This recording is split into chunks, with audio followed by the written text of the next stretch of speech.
Hello, welcome. We're so glad that you could join us today at the Summer Science Symposium. My name is Cheryl Babin. I'm a designer of professional learning at the Calgary Regional Consortium, which is one of the 7 teams that's now part of what we are calling the Consortium, the Alberta Professional Learning Consortium, formerly known as ARPDC. Today's session is called a project-based approach, and we are looking at the new Alberta Science curriculum from grades 4 to 6. I'm so glad that you could join us today. My colleagues Kim Tackaberry and Wanda Deckent are here with me, helping me to manage the Zoom and hopefully all of your needs. We appreciate you very much joining us on these last summer days and hope that you will find some value in the session today. Please use the chat or jump in on turn on your microphone at any time if you have ideas or you would like to contribute. We're just really glad to have you here today.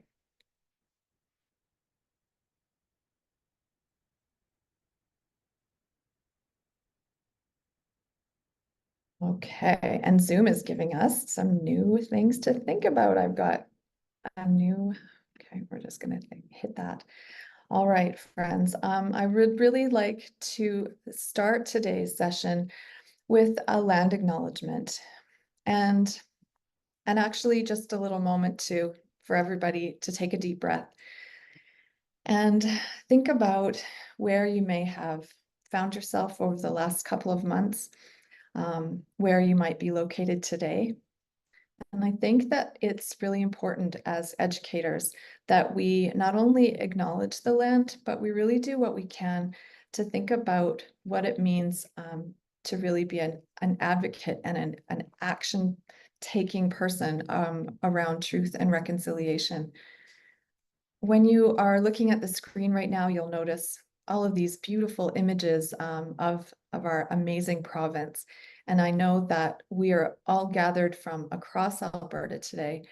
I'm recording from within Treaty 7 and the traditional Blackfoot territory, which is diverse and amazing. You can see so many beautiful different components of that. And I'm hoping that you are able to appreciate and notice some of this vast beauty at some point this summer. And if not, to keep on finding those treasured moments and to be grateful for the little things like the flower that's maybe grown in your garden or on your windowsill. When we think about how we use the land and how we use our roles as educators to teach about the land and to teach the science curriculum, it really gives us an opportunity to think about the Blackfoot people, who include the Siksika, the Piikani, and the Kainai nations. Also the Etheka Stoney Nakoda Nation, which includes the Chiniki, Bearspaw, and Goodstoney First Nations. We're also home to the Tsuut'ina Nation and the Otipemisiwak Métis government of the Métis Nation within Alberta District 6 under their new governance. When we look at the science curriculum deeply today, we will have lots of specific knowledge and skills and outcomes that in grades 4, 5, and 6 that have an opportunity for us to get students out onto the land, to observe carefully and to really become passionate and have wonder and awe for the land, and while also learning how to care for it. This is such a wonderful grade of students to really think about this for, because of the way that they are so impressionable in understanding and caring deeply about the issues that are of importance. We're going to talk a little bit today about resources and ecosystems and organisms and the energy and the matter of all of these different components, the organizing ideas. And so in taking a look at those images, I hope that we can thank the Indigenous people who have cared for this land ahead of us and take our role to try to continue that care and to help educate and advance truth and reconciliation.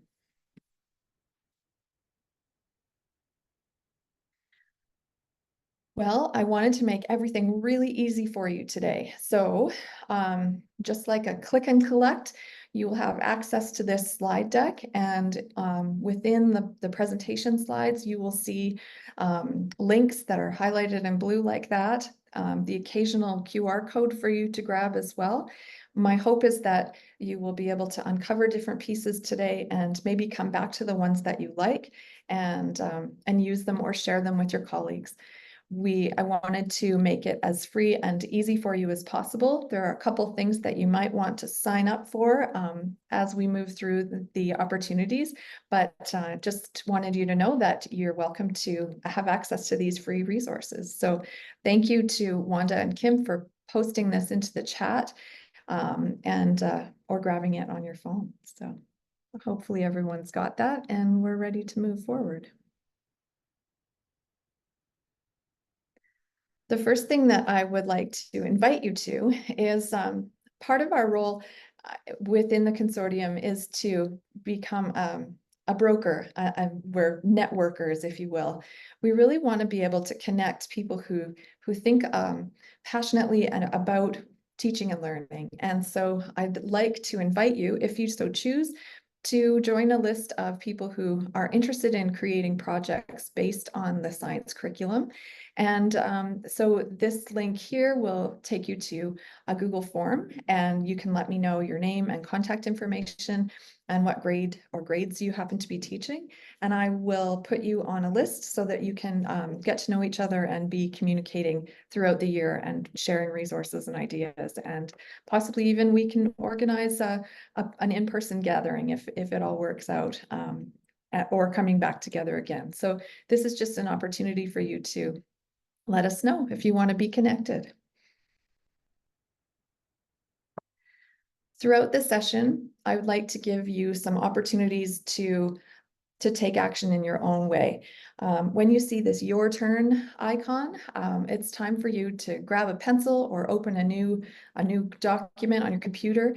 And my hope is that with this simple suggestion, you will give you a moment to think or to write or to plan.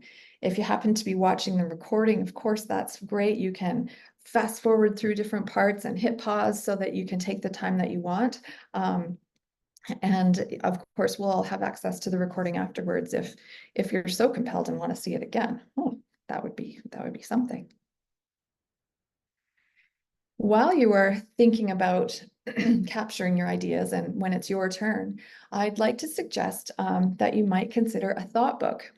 We at the consortium have done a lot of work with the Critical Thinking Consortium, which is a wonderful organization full of extremely brilliant people who have taught us all a lot. And so one of the things that we've learned from them is about thought books. And I've given you an image of the resource here, but this quote comes out of this little quick guide to thinking classrooms.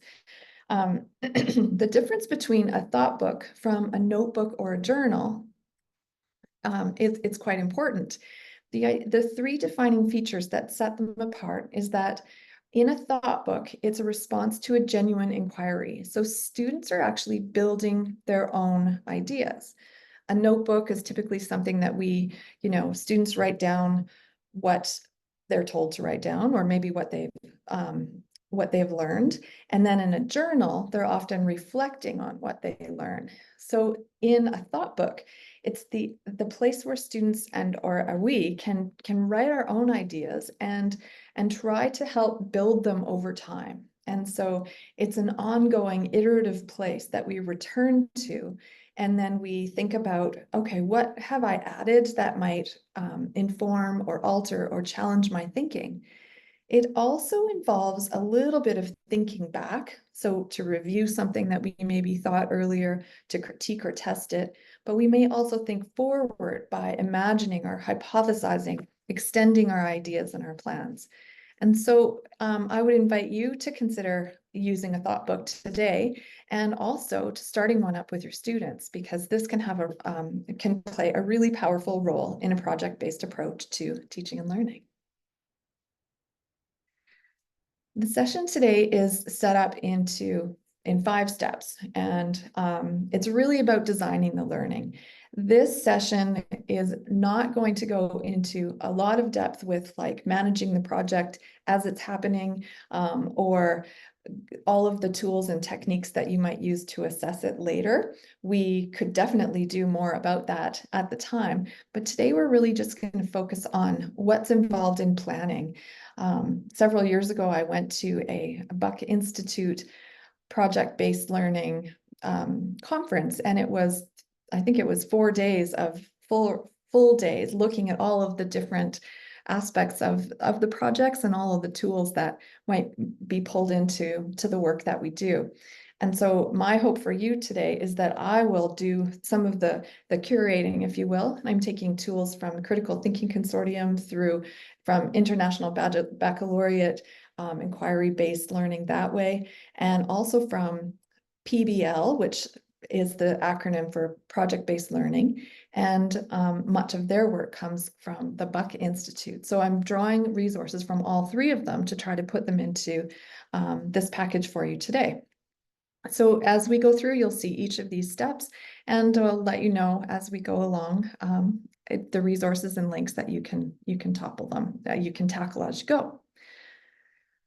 As we get started, I really wanted to clarify, what do we mean when we say certain things? As we know in education, and actually in life in general, many of the things that we talk about, the issues, the concepts, are interpreted and understood differently by different people, and our own experience informs how we think about the world and how we think about these different pieces.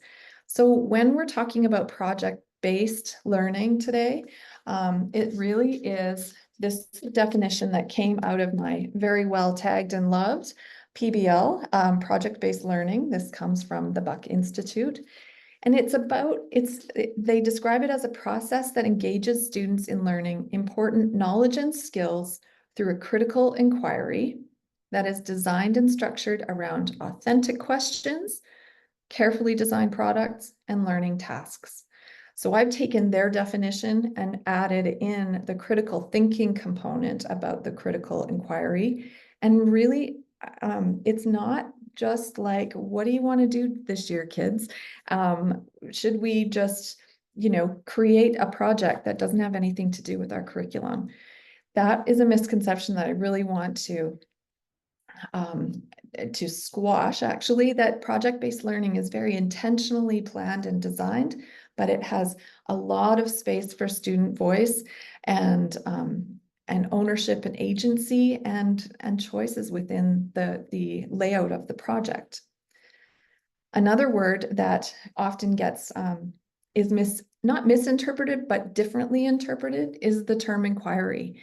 And so in today's context, I really want to articulate that critical inquiry is what we're talking about, where we're asking questions and trying to find answers to them, but we are learning all that we can in terms of knowledge and understanding and skills and procedures that will help to support our understanding of those questions. We also want to push students to form a judgment, have a reasoned judgment where they have to have an opinion. They have to think carefully about the evidence that they've been given, and they need to have an opinion that's based on their learning. And so that's what we're calling critical inquiry. And it's really important that we think about the criteria that we establish in that way. And the other term that I wanted just to add in for today is that when I talk about assessment, I'm really talking about the part of the assessment process that is as and for learning. We're not really going to talk so much about the evaluation or the end summative assessment today, but more about opportunities that can be used to motivate, to build confidence, to help students go toward their own goals and targets that they have set for themselves. In this session, we really want students to be engaged. Well, we want the students in our projects to be engaged in their process and really embracing their power of their role as learners. So I hope that those summaries, those definitions, if you will, capture what we mean today when we're talking about those things. Okay, so now you're probably thinking, okay, yes, let's get on with it. How do we come up with project ideas? Well, there's a couple of things that I would encourage you to consider when you're developing an idea for a project.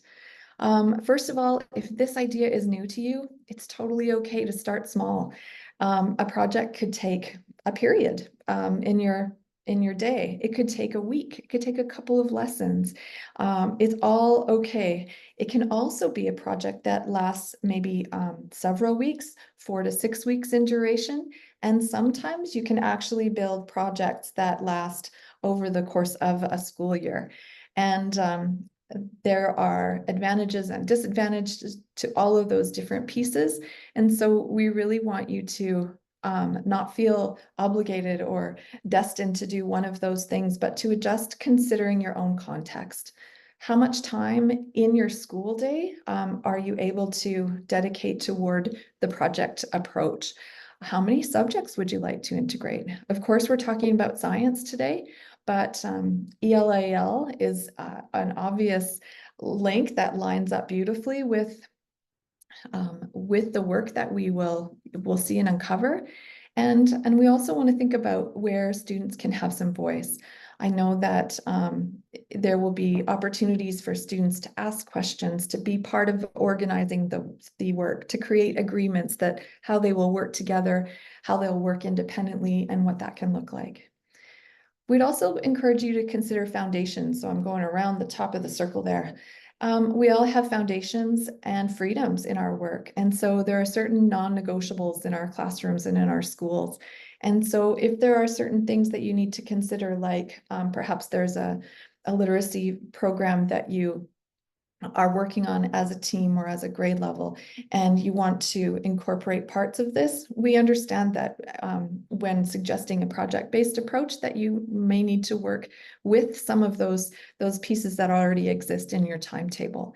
And so with that in mind, know that it is still possible and you can still be building all of the foundational skills and meeting the expectations of your context.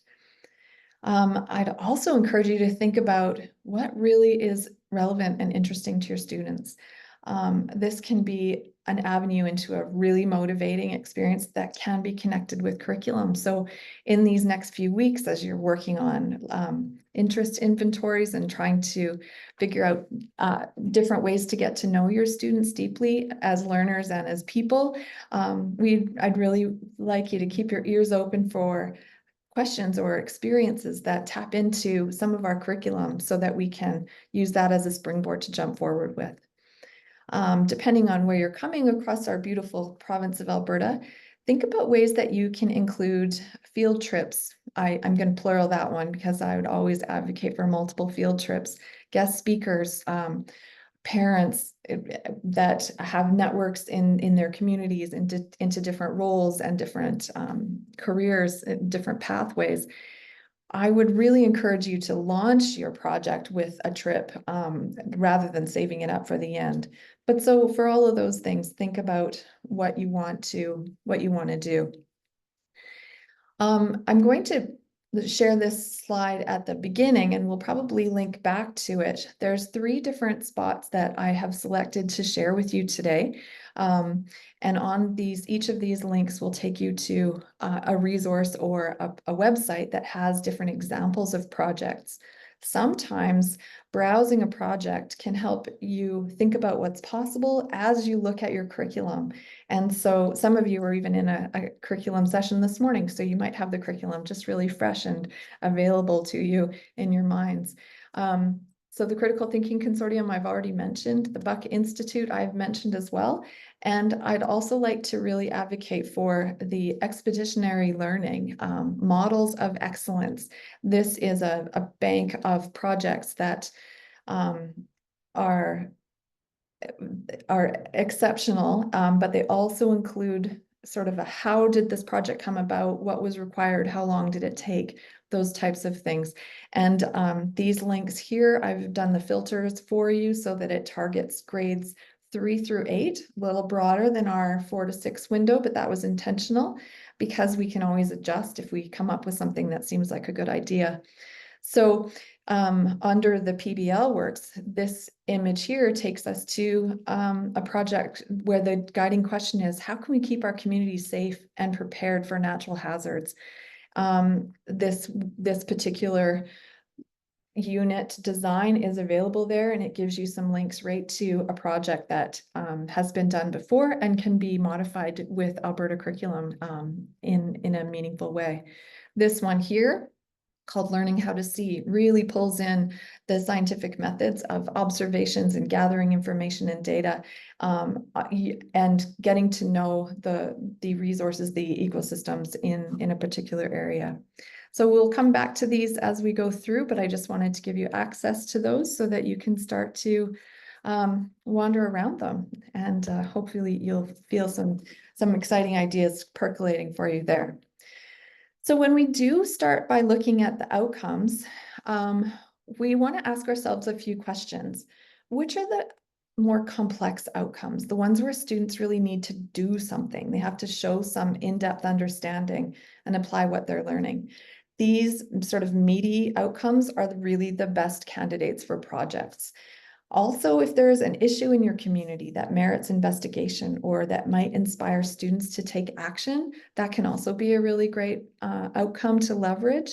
What problems or challenges are faced by people in a business or an industry? And this is where we can broaden from, into services, agriculture, arts, different professions, and into our government. So these questions, encouraging questions, come from the PBL toolkit, which is cited at the bottom there. One of the strategies that I like to do when thinking about the curriculum is that it's very easy to get really narrow in on New Learn Alberta, and looking at the cusps and opening the flyouts and looking at all of the knowledge and skill pieces that we want to incorporate into our project. Sometimes when I'm looking to design a project from the beginning, I just try to back way up, almost at the topic level. And so I've created this little topic board for grades 4, 5, and 6 with the organizing ideas. And my hope is that, I'm sorry, I was just checking into the chat to see if everyone's okay. Wanda's answering a question, so that's good. Thank you. This topic board gives me an overview of all of the main things that are happening in those organizing ideas. And so I've also color-coded or colored the organizing ideas, because we can talk specifically about, let's say we take a look at energy. And for you that might be in a grade 4, 5, or 6 class today, we can talk about a project idea that likely can work for all 3 grades. And so I also wanted to show you the connections between those in that way. Thank you, Erlene, for the feedback. I love those little comments like that. You just keep you going and help me remember I'm not just talking to myself. So that's awesome. These words were just taken out of the learning outcomes so that you can see them, and it gives us a good sense of what needs to be uncovered in those grades. And I will come back to this topic board a little bit later. So as we start to talk about some ideas and links to curriculum, I'm going to give you a couple of ideas that come from the curriculum, and I'd love for you to jump into the chat with your ideas for projects as well. Okay, so let's go. Let's start with Earth systems. And again, I've pulled from grade 4, the interconnection of systems to sustain life, but you can also see how there will be carry over and follow through. Particularly grade 5 and 6 in Earth systems is a lot about climate. And there's obviously some compelling project ideas that can come from that. And so I start with the curriculum, and we just say, okay, New Learn Alberta has provided us with some possible guiding questions. How does Earth sustain life? It's big, it's broad, and it has lots of parts to it. I really think it's important to look at the concepts. And so when I read this learning outcome, I see the word systems, a concept that is really worth unpacking. What makes something a system? Are all of the parts organized? Are they connected to each other in some way? Do they have a strong relationship with each other? And also interconnections. That's the other piece that really stands out for me. And when we go into the cusps, these gray boxes, I've pulled these from the understanding components of the curriculum. And you can start to see what's really part of this unit. So environments that sustain life, the earth's surface, the necessity of the sun to allow for life. So sun is life. Water, caring for water and water sources is a shared responsibility. That's another great, I hope you're thinking of some water ideas with that little idea there. Arlene's thinking about a water treatment plant. That's a great spot to look at, uncovering some of these specific outcomes, but to get students involved in a project that might show what they're learning in an interesting way, or perhaps capture some of their questions. The interconnection of systems and how a small change can impact that. And then certainly the influence of traditional methods and practices that have been carried forward from First Nations, Métis, and Inuit peoples. So I really start there and start to look at curriculum in that way. And then if you're a web thinker like me, you might start to pull together some brainstorming. And so if we try to think about the concept of a system, we're going to need to define this with students and unpack what this is. A system is not random or chaotic or things are everywhere. Sometimes defining what it isn't is also a great way to understand what it is. What if it links to things working together, an interconnecting network? Is a body of water a system? Is a landform a system? So you can see how there's ideas that can come up from some of the different components of the curriculum that are going to bring questions to us while we pull these things together. Okay, how's it going in the chat? Do we have some other ideas? Okay, so bringing in an elder, absolutely. Indigenous ways of respecting the earth. Alberta environment, yes.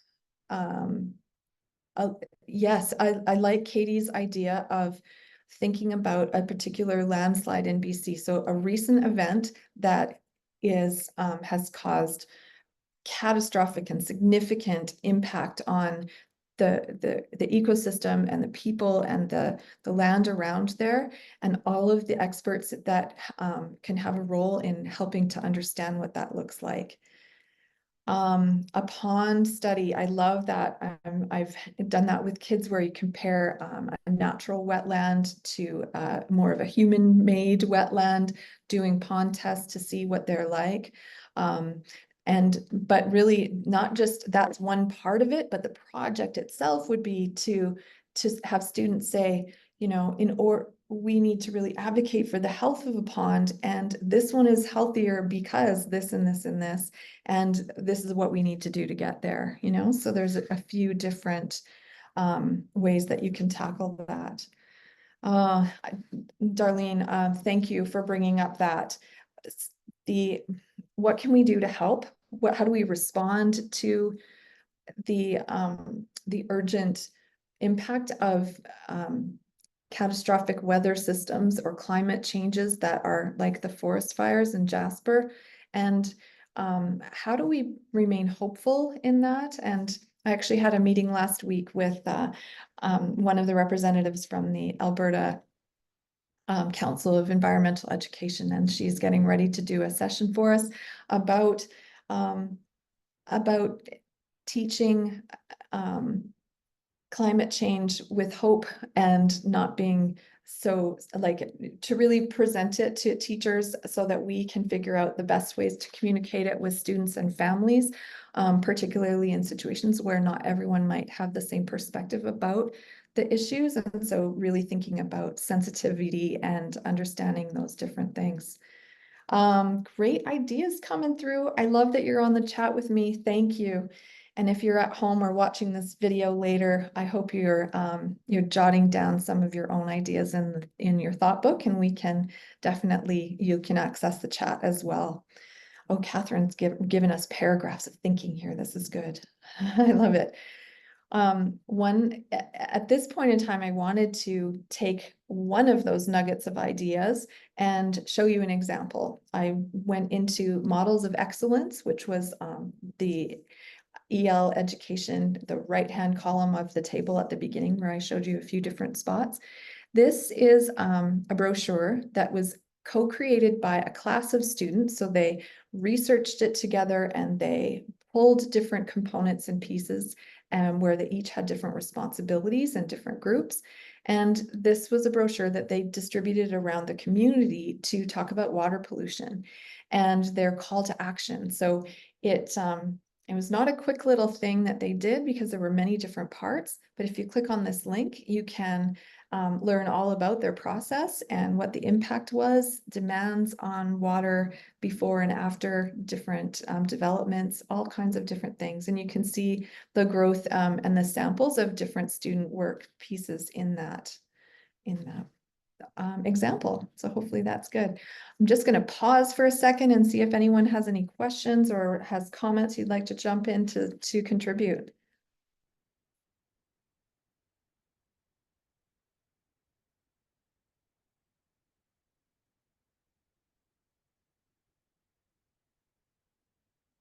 I appreciate your comments in the chat. Thank you. We've got ideas about then and now comparisons. I did some work with grade 3 students in the past. We would go out to kind of the Fullerton Loop, Elbow Falls and Allenville, what used to be Pond, after the flood, and we looked at pictures of what it looked like before and the impact of the flood at that point. And that was a really interesting way to have students. They used video to capture their observations, and they had different flashcards that included some of the vocabulary, erosion, weathering, and they would use those titles to label certain things they were seeing in the environment so that they could capture that in video, and they were really able to articulate what they learned and what evidence was there. So great ideas. We've got groups working in teams to have a bucket of water. Okay, some really hands-on experiences that help them to understand the ramifications of certain aspects. So simulations are wonderful that can be added into your project so that that learning is really deep and meaningful while we're going through. Oh, thanks, Kim, for adding the article about anxiety. I love when we're all here because we can all add things together. Thank you, Katie and Camilla. I appreciate all the comments. This is really a great bank of ideas from which to work. Another example, there are two other links here on this page that connect to water. Water is a really easy one to find lots of resources for. So if you are new to PBL or project-based approaches, I would really think about starting in the realm of water because there's lots of support for you in that way. Ducks Unlimited, and this one actually comes from the Buck Institute as well. And you can see that they've created a model of the water cycle and lots of different opportunities. This one has a list of 10 or 12 projects that you can do on a wetland. So it's your turn now. You've done a great job of contributing in the chat, but I just want to give you a minute or so to think about the curriculum and the parts or the topics that might inspire a project for you. One or two different areas that would inspire a project for you. I'm actually going to whip back to the topic board to give you a minute to take a look and see what you might be compelled to dig into.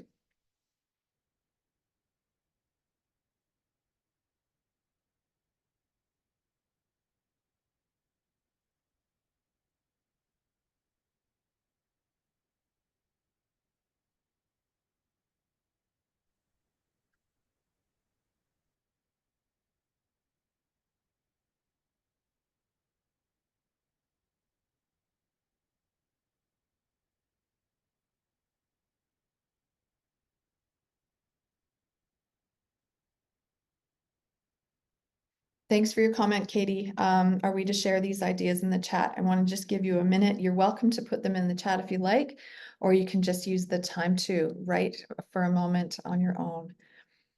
I worry I'll just fill all the space with my talking if I don't give you some space.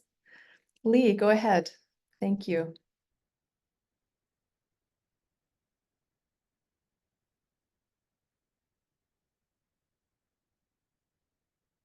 Lee, do you have something you'd like to talk about? Sorry, I accidentally clicked raise hand. Oh, maybe you're just waving at me. That's all Yeah. fine. Thank you. Okay. How about you, Katie? Do you have something you'd like to say?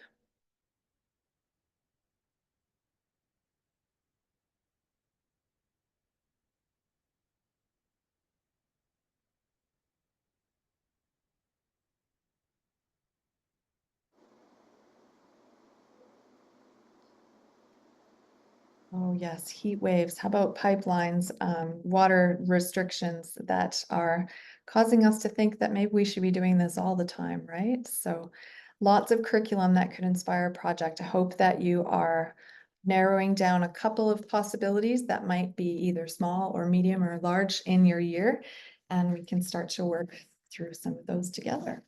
Okay. Step two, once we've sort of thought about some content that we might like to dive into, it's time to start thinking about a driving question for critical inquiry and something that can make students think critically by problematizing an issue where they need to make a judgment at the end. And so here is an example of where I'm pulling in PBL ideas, but also critical thinking consortium ideas. And so I'm smashing some of these together. I love that, the Buck Institute said a project without a driving question is like an essay without a thesis. And so, sometimes as teachers, we would say, we are going to do a unit on weather. And then we just start learning all the things about weather according to the curriculum. But we don't really have a purpose for learning them. We aren't trying to solve anything. And so a driving question, it's just like writing a lot of different things, an essay about a whole bunch of stuff without a point. One of the things that the Buck Institute also says is like, how do you make this sort of interesting or fun for kids? So teacher language versus something kind of compelling. And I encourage you to play with these ideas as well. On the right-hand side, you can see what adaptations do animal species make in order to survive in various habitats? That totally sounds like something I would write. I'm sure I have written questions like that before. Yeah, I think it's interesting. It's got concepts, it's got the content in there. But what if we did it like this? Could a dog live in the desert? Or which place on earth is the ideal, is the best place for a dog to live? Choosing something that has a connection to students and allows them to dig right in. I think the criteria for a great question is that students can find their way to understand not just what the question is asking at first, but that they might be compelled and they might be thinking, okay, wait a second, she's got my attention, or he's got my attention. I think it requires in-depth inquiry and higher level of thinking. And in order to be able to answer that question, they have to learn some significant content.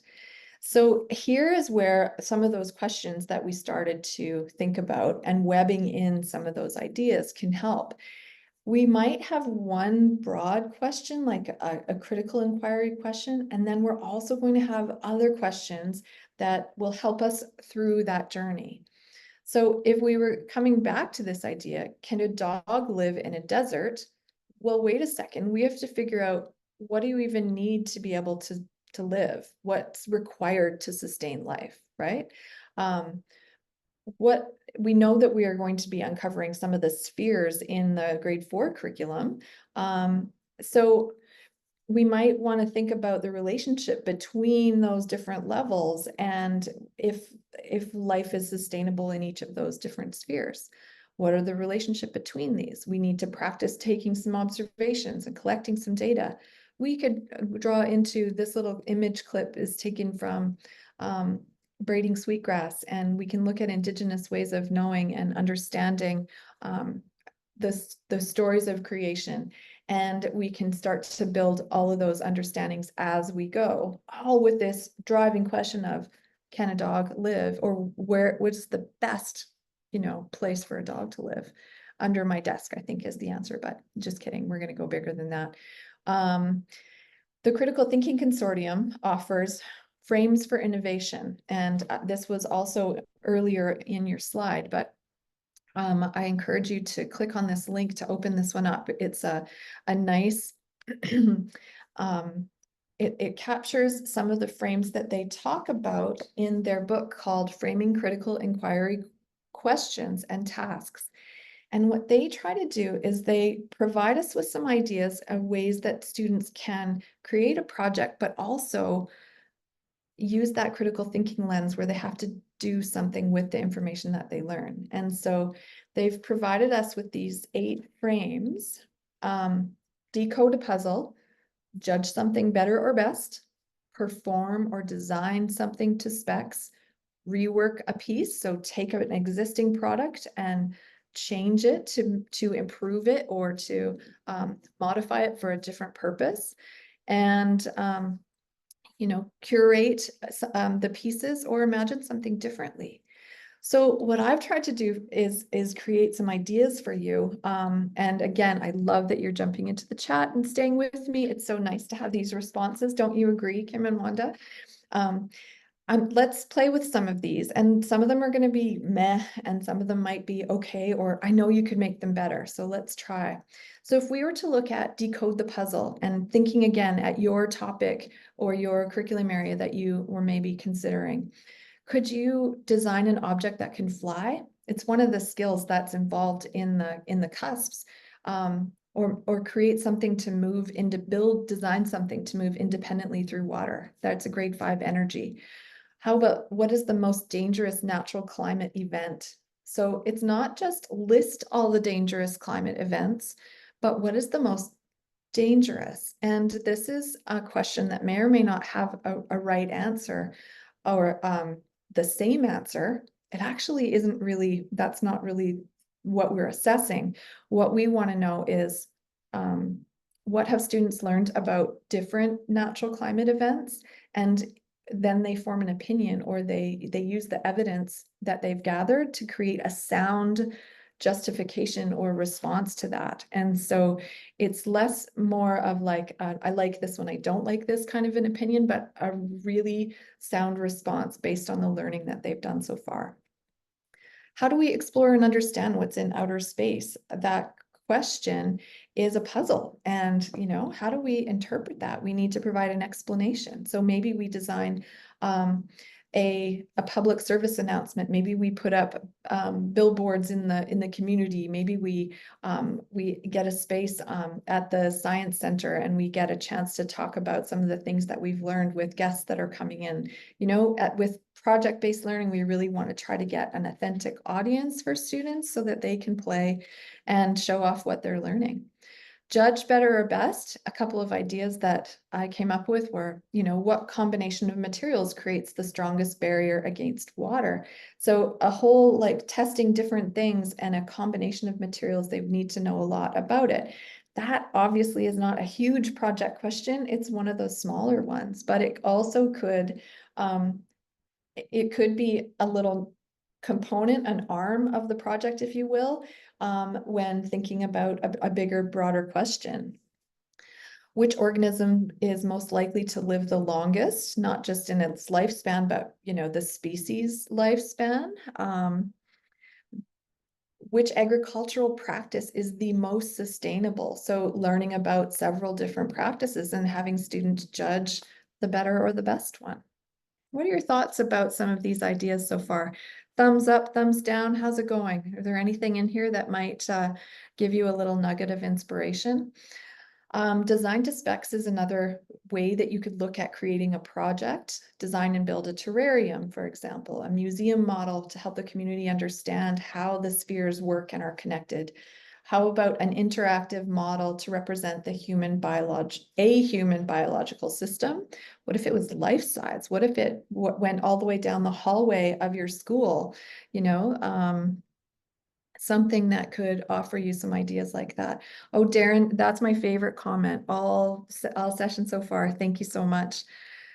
Okay, perform to specs. These ones, you know, you can create some conditions or course of action and have some criteria that students need to do. I'd like you to prepare a 3-minute speech that persuades us to care more about waste management. Why? What should we do? Where's your call to action?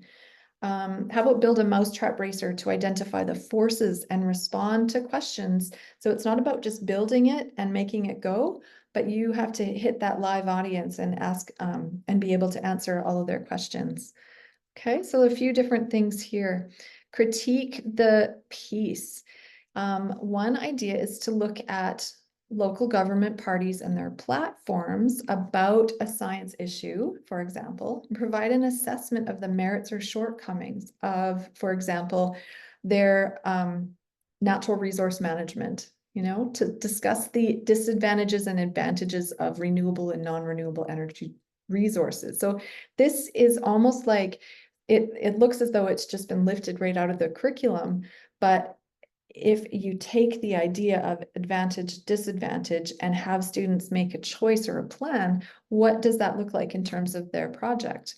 Maybe the project could be a report card on your city's response to climate change or something like that with hope and, you know, positives for learning. Rework the piece. So this is an interesting one too. It's really great to visit a local museum to see what makes a good exhibit, what is the criteria for an effective exhibit or an effective display? Is it interactive? Is it colorful? Is it blinking lights? Or is it, you know, is there a lot to read, or do I listen? Do I touch things? And then try to recreate or an exhibit that helps you demonstrate something that you've learned, or create a project that you can actually move into the community.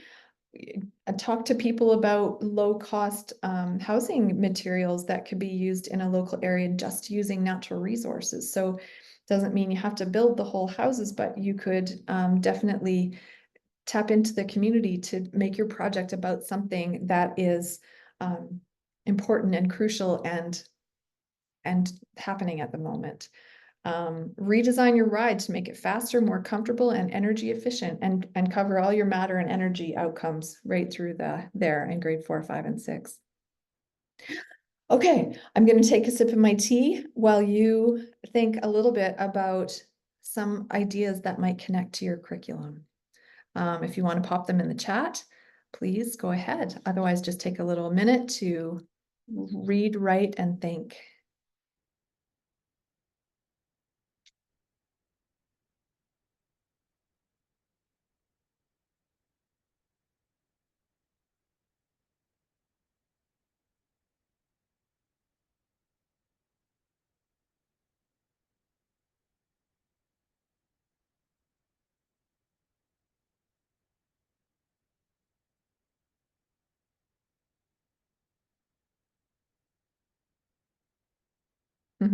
I like Jane's idea. Should we have to pay for a Kananaskis Park pass? We have to share our ideas. Thank you, pre-service teacher.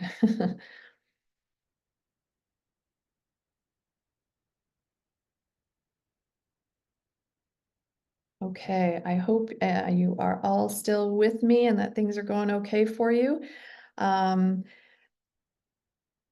When we start to write it all down, you know, once we've got all these ideas going, and the best place I think is with colleagues to brainstorm and to try it all out. And maybe they're not feasible. Maybe it seems way too big, but you put it out there and your partner says, okay, yeah, there's something in there that we actually can do. And what if we changed it a little bit and made it like this? And it's all better to work collaboratively, right? So I'm providing you with a couple of different templates that can help you to design the project, or the critical thinking consortium calls them critical challenges. but essentially both of them agree it's a product or a performance, something that students will use to communicate their response to the issue or the question. Okay, and so this one here, if you click on this template right here, I can see that I didn't highlight this link over here, but this will take you to a copy of this document, so you can just make a copy of it yourself, and you can use it to type or print it out and write all over it, whatever you like. But a place to record the learning outcome, multiple outcomes possibly, some key cusps. I also am giving you a space in here to identify some key concepts. Like, do you remember several slides back, we were looking at systems and interconnection. So focus on a couple of concepts that you really want to drive home and help students understand. And then how are they going to show you their response to this? It also has a place that's highlighted where it gives you the chance to think intentionally about the competencies that can be practiced through this learning. And so I would, there's likely ways that you can incorporate all of them into your design, but why don't you just really focus on one or two that you want to highlight with students, um, and do your best to really model and to be clear about, okay, we're going to talk about collaboration in this project. What does it mean to listen to each other's ideas? How do we collaborate when we're all have computers and we're not looking at each other ever? Or how do we collaborate when we're both researching one thing and we, our work overlaps? Like, be really intentional and really specific to take the time to show students how they can do those competencies and work through them. By all means, by the time they're in grade 4, 5, and 6, they're just learning these things. And we know that students need a lot of practice and intentionality with regard to building up those skills. So there's one template that you can take a look. When you are thinking about writing it out and designing this part of the critical challenge, really make sure that it's meaningful learning. You're trying to demonstrate that competency. This is kind of just a checklist of the things I just mentioned on the other slide. So hopefully this list of criteria can help you really focus in on what you want your project to look like. Okay, I wish I was giving you all cupcakes. Today's my daughter's 16th birthday, so I did make cupcakes this weekend. I hope that you all had something sweet. However, this is not about that. It's about a project not being the dessert of the unit. It's not something that just gets pulled out on the last week or the last day. Okay, now we learned all about weather. Now we are going to do a project. You might be wondering, well, if it's not the dessert, how does that work? What I would encourage you to do so strongly is that you share out this invitation to the project at the very beginning of the learning cycle, so that students are using what they learn to engage along the way. Just as you have been digging into your thought book, they might learn a little bit more about the use of friction and movement and energy that will help them to create a sustainable farming device, right? Something like that. But each piece that they're learning along the way contributes to what they know about the project and how they are going to contribute to that. So instead of it being like less and less and less and cake, dessert at the end, what we're trying to do is you are intentionally building the learning while students are asking questions and digging into new content, and then returning to their thought books where they add and change and adjust and rebuild and refine as they go along. So I hope that this visual will stick with you, because it's really a shift in how we design projects and how we typically administer them or share them with our students. Let me give you an example of one. I'm coming back to this one. I worked with a grade 5 team. This was old curriculum, mind you, and we were looking at the electricity unit. And we know that this team had a great project design in mind. And what they asked students to do was to create an electrical device that could solve a problem. And right out of our current curriculum as well, right? It's in the computer science outcomes.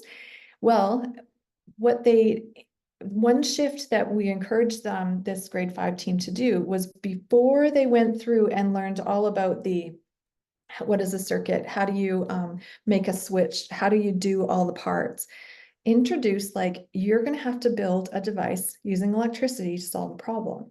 And then they can maybe in their thought books design,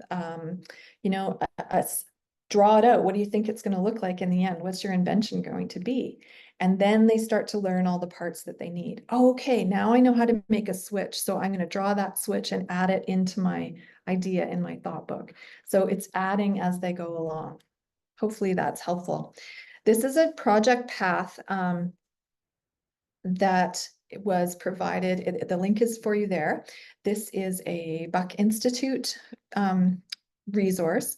What I like about this project path is that it does have that iterative arrow. I believe there should be more arrows in there. I would add more into that.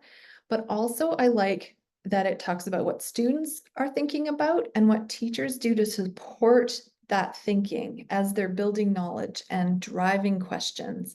You can see that they are starting to, wait a second, I love this question down here. What new questions do I have?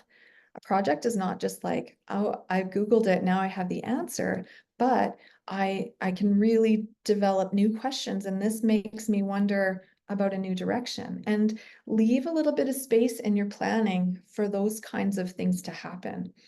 How best can I share this with others? Or what kind of help do I really need to understand the work in a deep way? Or I just listened to a guest speaker and I was really overwhelmed by some of the vocabulary. How can teachers help um, to turn that into an abstraction and pull all the parts apart to make it easier for students along the pathway? So another chance for you just to reflect in your own thought book. How might students use a thought book to build their own ideas over time? And if you were to introduce a project at the beginning of your learning, is that a big change for you or a little change? How big on the scale of not big at all to enormous would just that shift be for you in your learning? You can share if you want to, but I hope that you will just take a moment to reflect on that in your own practice and the possibilities of what it might be like to get it out there early.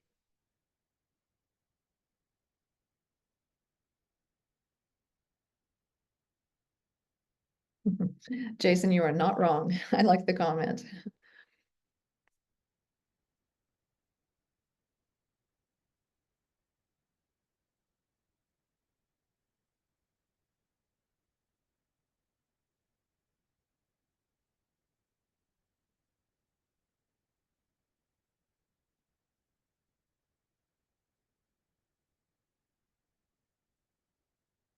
Okay, moving on. Step 4. I think that making a project map when you're in the design process is the next step. And I really encourage us to be focused on assessment for learning opportunities. And what I mean by that is every experience that is worth doing should be an opportunity for us to assess and check for misconceptions, to to to see where students are at with their knowledge, understanding, and their skill development. One diagram that always resonates for me when thinking about building a project is the idea of a fishbone diagram.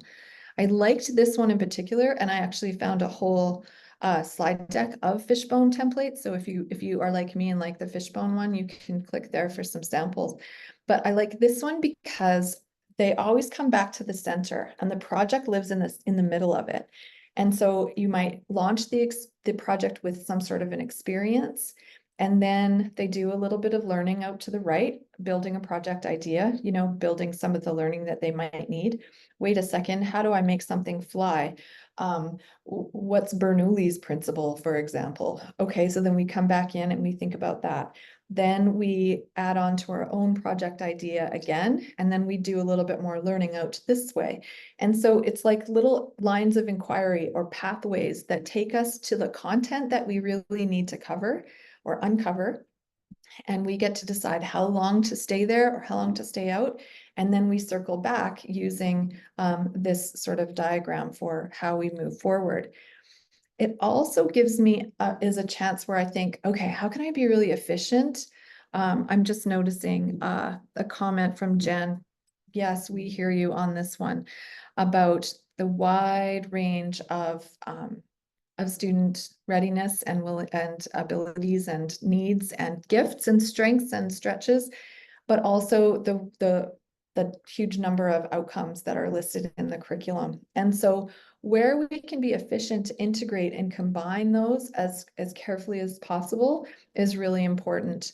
Jen, I'm going to come back to your question about different student abilities in a little bit, okay? Because it's really important, and I don't want to lose the importance of that, but I want to come back to it. So I'm going to hold on to it for a second, all right?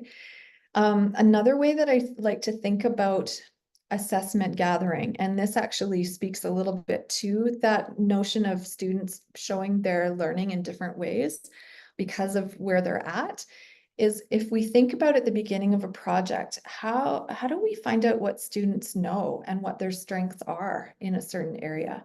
So, and how do we triangulate that data so that we can understand where they're at without always having to do everything the same for each student? Like maybe they're going to tell me a little bit about what they know about an ecosystem through a conversation, whereas other students might be writing it in their thought book.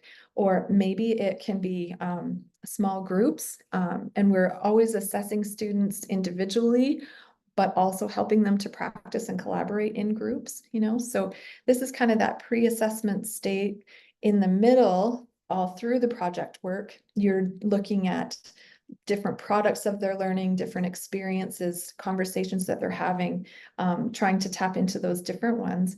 And then is there a chance at the end, maybe when we look at the project, the product, that there might be a chance for students to talk about it with their teacher? Is there a written component to it? An oral component? Is there a chance to really tap into the strengths and the goals and the targets of students differently? Or is it possible to just, to incorporate all of those in to help meet the needs of those students? Here is another so this is kind of the assessment sequence map, but here it is in a template form so that you can quickly jot down a few pieces of prior experience, and then these could be learning experiences that allow you to monitor and document as you go through. And then what does your evaluation of that learning look like in the end? So this is really focused on assessment. PBL offers this version of a project assessment map. It's going this way, but also not. Final product, one thing I would also say, yeah, you might make a product, but you might still want to talk about it, or you could do a recording about it, or you could, write about it. Lots of different ways. And so here's a couple of templates that can help you organize those things there. I wanted to include this handy project path tool in here. Kim and Wanda, you're going to know that I love this one, and I hope you like it too. It's a thinking routine menu that aligns with a project path. And so here's the link to the full template. I kind of zoomed it out on this part. So while you're launching the ideas and the questions in your unit, here are some thinking routines that can be really helpful to get students into the work and into the learning.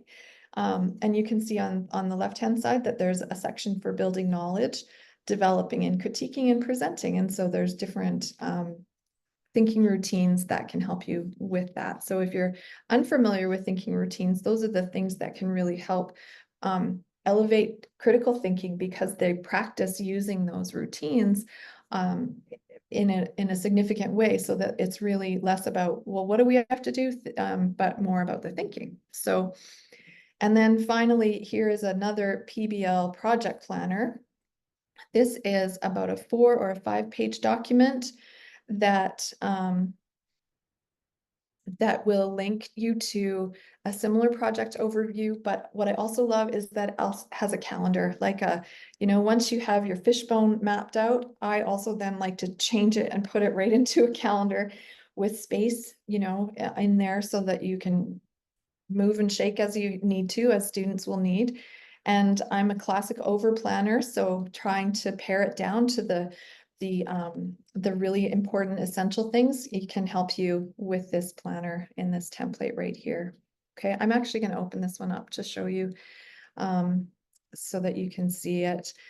You can see that you can make a copy of it, and it also includes links to different PBL rubrics, family letters, if you wanted to communicate something like that, what kind of assessment would be done, individual and team products, project pathways. There's questions and learning experiences. I like that they're not called activities, but it's like, what are we going to be doing? How are we going to get in there and experience that? Scaffolding for all of your learners, putting in intentional literacy support. How are you going to make supports for all of those students? And if it's a small project that you start with because you feel like the needs of your learners are best suited that way. Also, some teachers really find that once you get into something as meaty and wonderful as a project, that students really find their way because they're engaged. So it's not a fix for all of the things, but it's a positive, hopeful outlook. And here's the day-by-day calendar that you can modify for your own use. So I hope that is something that you will enjoy. Oh yes, thank you, Wanda. If you need anything in here, and I tend to give lots of different things in here, so I hope that you'll be able to find at least one that can help you along the way. I'm just gonna come out for a second so I can get back to my full screen. Here's another version of a learning experience and assessment map. If you, just going to pop it out so you can see some of this here. There's a lot on this slide, as you can see, but the idea is, what is the relationship between humans and the changes happening on Earth? And so it's got that big idea, but then there's a summative assessment triangle. So there's a couple of different products and experiences that students will use to show what they know. And then here's a series of learning experiences that are active, and you could map them out in tiles like this, or you could move them around. And each of these is intended to be a way that students can reveal what they know and understand. So each of them are intended to give us something to not necessarily mark, but to get a sense of where kids are and find out what we can do to intercept or to adjust or to celebrate as they go through. So that's another template idea that you can use. All right, I want to give you a minute to grab a template or two that appeals to your planning senses. I am going to actually stop talking for a minute because there was a lot of templates in there and you might have 4 things open and lost where the Zoom window is. So hopefully you're doing okay there.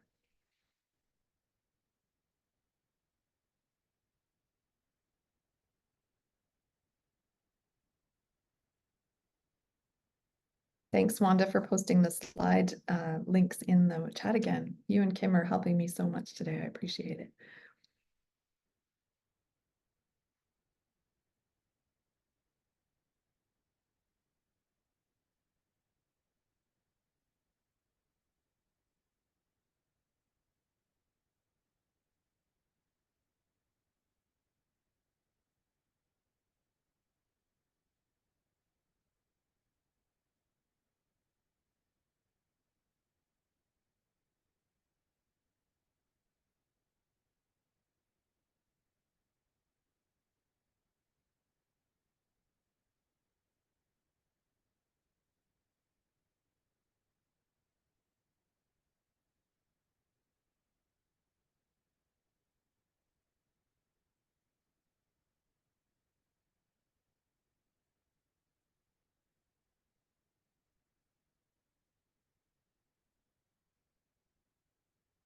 All right, friends, if you're still with me, I hope you are. Um, Step 5, once you start to design that project map and you're thinking about all the parts, before you start really moving into the learning, please take some time to plan embedded routines and competency building in there. So I've mentioned a little bit about that before. I want to show you an example of some project walls. This is a strategy. This document is linked in there for you, but I'm going to show you what it can look like. It can be digital and it can be online. Oh, I thought this one had an image. I apologize. But a project wall is a place where you go to organize all the things that are happening in your unit. And it can be done. Let's see, is this the one I was thinking about? Sorry, friends, give me one little second here. All these different things.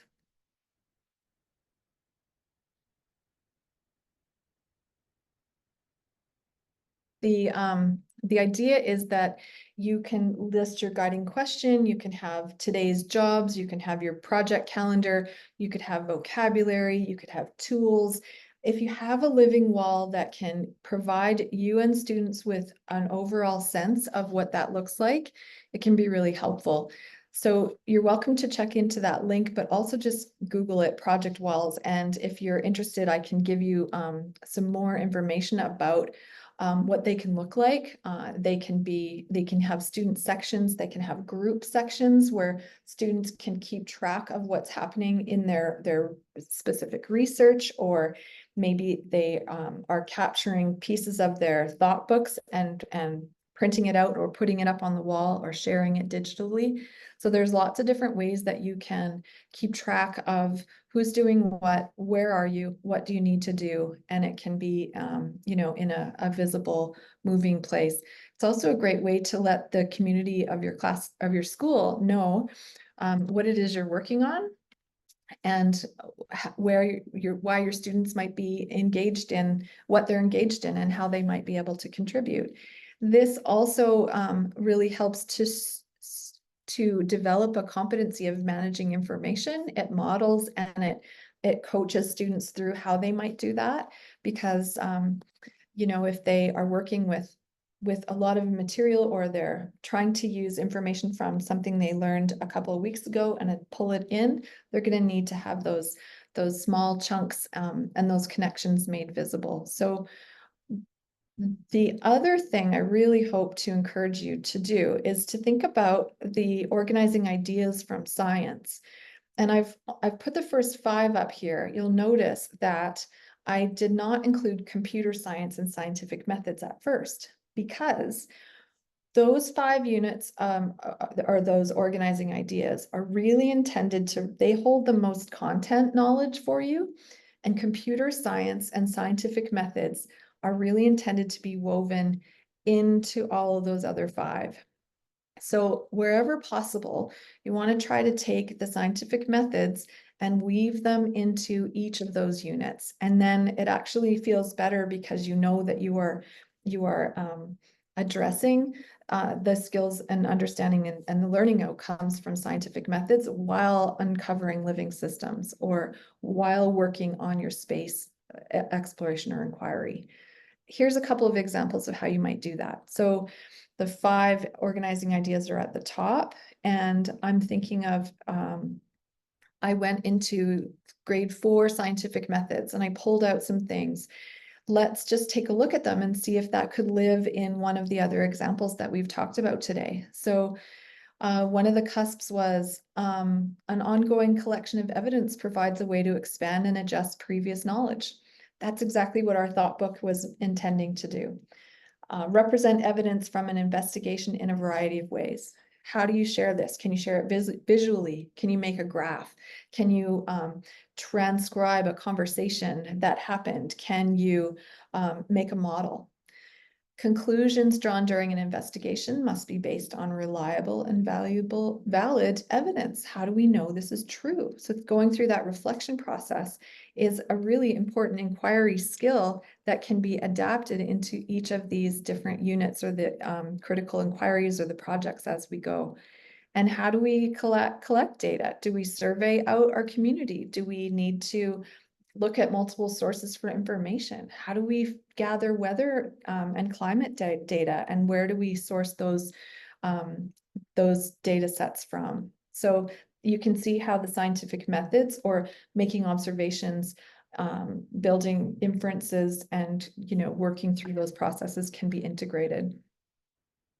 Here are grade 5 cusps from computer science.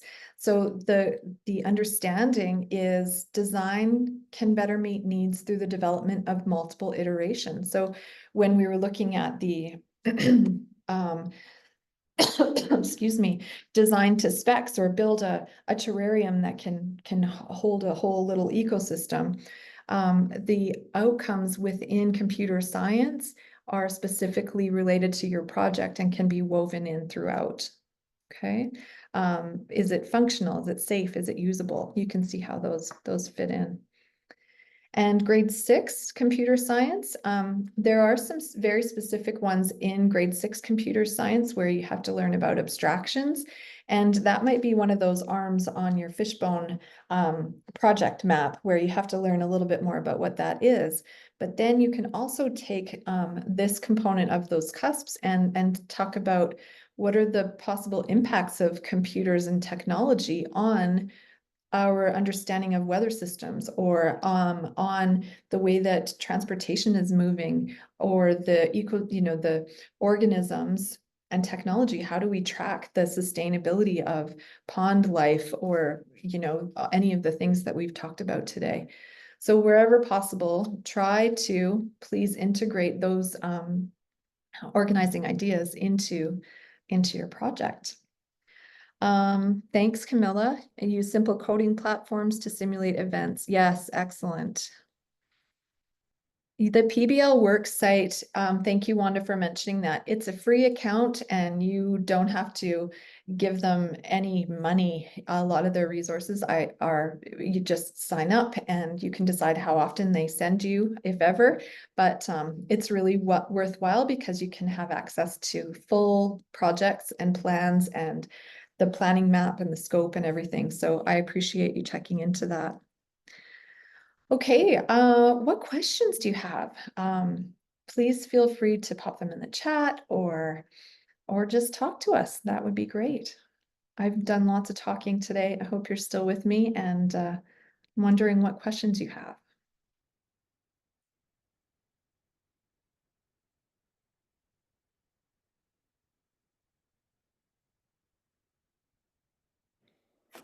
Cheryl, as people are thinking about their questions and replying to each other, which is awesome, Helen had a question from earlier about the TC squared framework, and there's a book title that goes along with that. Yes, that I held up. Is that the one? Maybe, yeah, I think that was it. Yeah. I brought two with me today. The first one is, they're both quick guides, but there's another one. It's called not Building Thinking Classrooms. It's Creating Thinking Classrooms. This quick guide that I held up earlier is called Framing Critical Inquiry Questions and Tasks. These are about $12 each, and they're really nice, handy resources. And the other quick guide that I brought with me today to show you is Using Thought Books to Sustain Inquiry. So both I would recommend. There's a whole series of them: Assessing Thinking. There's a new math one, Teaching Students to Use Criteria. The main resource is called Creating Thinking Classrooms. So I hope that that's been useful. As your questions come, Wanda or Kim, could I ask you please to pop my email address in the chat for me? I realized that I did not put it on the slides, but I invite anybody to reach out with questions if you have them. And a resource that I did not share yet, but saving it for the end, is the project-based learning guide that was created by our Edmonton Regional Consortia a few years ago, and it's stored here on the ARPDC resource site. I welcome you to get in and look at that. Also, it's got different criteria and resources and templates. Remember, it's all here in the slide deck. I hope it not to be overwhelming, but to give you some options. And Wanda has her hand up. Thank you, Wanda. What would you like to say? Cheryl, yes. No, I was also just noticing, and you probably saw this as well, there was quite a few questions about coding. So I wonder if in that section of the slides later, we can maybe collect a few of the, because like you say, it's a bit overwhelming if you're starting. So maybe we can collect like the top 3 suggestions or something in and put it in a slide so that later people with these questions can go back and have a look at some of the recommendations. I love it. Let's just make a spot in there right now. We've got heavy collaboration on the slide deck at the moment, which is such good news. I thank you for being here. I'm going to put that right in under here. So good idea.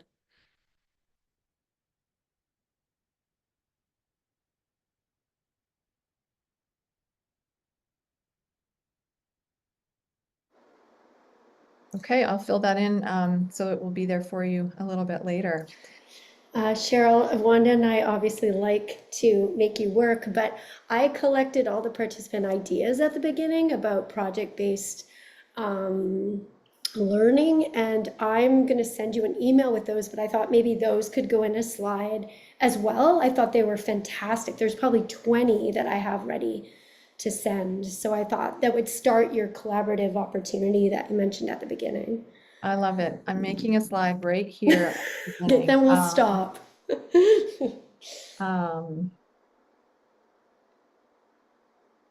Okay, and so we'll hold on to that, and Kim and I will connect and get those back to you as soon as possible. And I want to thank you for being here with me today. I really appreciate your time. To be perfectly honest, I spent a long time thinking about this session for if there was anything good or anything not so good. I really want to hear it because we are always trying to get better, and the feedback really helps.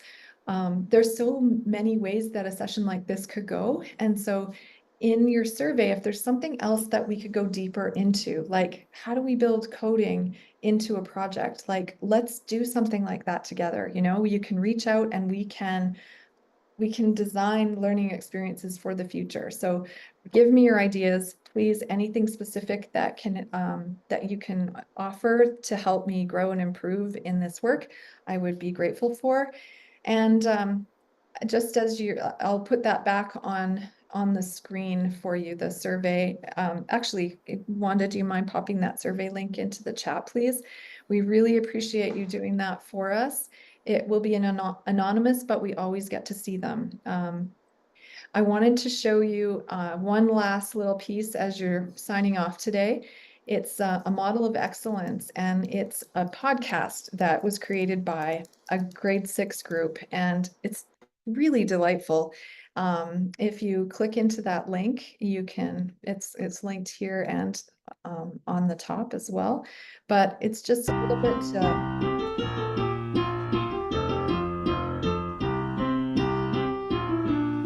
as I say goodbye, I'll leave this for you to play, and thank you. Have a great rest of your day. Enjoy the rest of the sessions.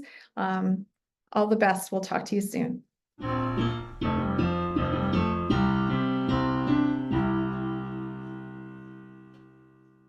Hello and welcome back to Kids Talk About Climate, Episode 4. Today we will rejoin our climate heroes in discovering the difference between weather and climate and how our climate is changing. Made by Moose, Scotty, Sahe, Allie. Hey Scotty, what's up? Oh hey Moose, I'm just trying to plan my outfit for tomorrow, but I don't know what the weather is going to be like. Oh, that's cool. I was just in space looking at the Earth and the Sun, trying to figure out more about the seasons and weather. Oh, hello Sahe. Hey guys. Moose, what did you figure out about the seasons? Well, I wasn't really paying attention. How could you not be paying attention? There are so many things to take sight on. Well, I was really tired, and I had a friend up there with me. Oh, why don't we ask Allie? Hey guys, my name is Allie. I was looking at the amazing wonders up in space. There are so many things to see. So why don't you tell us about what you learned? Why don't you tell us what you learned about seasons? Oh yeah, tell me everything. I need facts. The seasons are affected by something called solar radiation. Solar radiation is the sun shining on the earth like an light bulb. It shines more directly on some parts and not as directly on others. That's why the earth is hotter in some places and colder in others. Energy from the sun or radiation affects the weather. Oh, so I see now. The tilt of the earth can affect the angle of the sun's rays, which also cause the seasons. That's right. How did you know that, Moose? Hey, I still pay attention in school. Sometimes. My crazy weird scientist uncle was helping with my school science project, building a weather portal. He just helped me, well, do all of it. All you have to do is hop to the portal and it will take you to the place of any type of weather command you give it.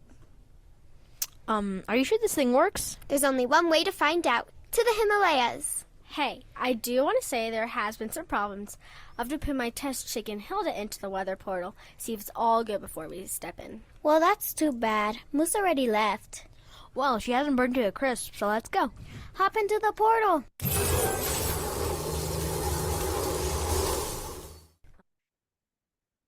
And so on that portal jump, I will sign off. Thanks, everyone. Have a great day.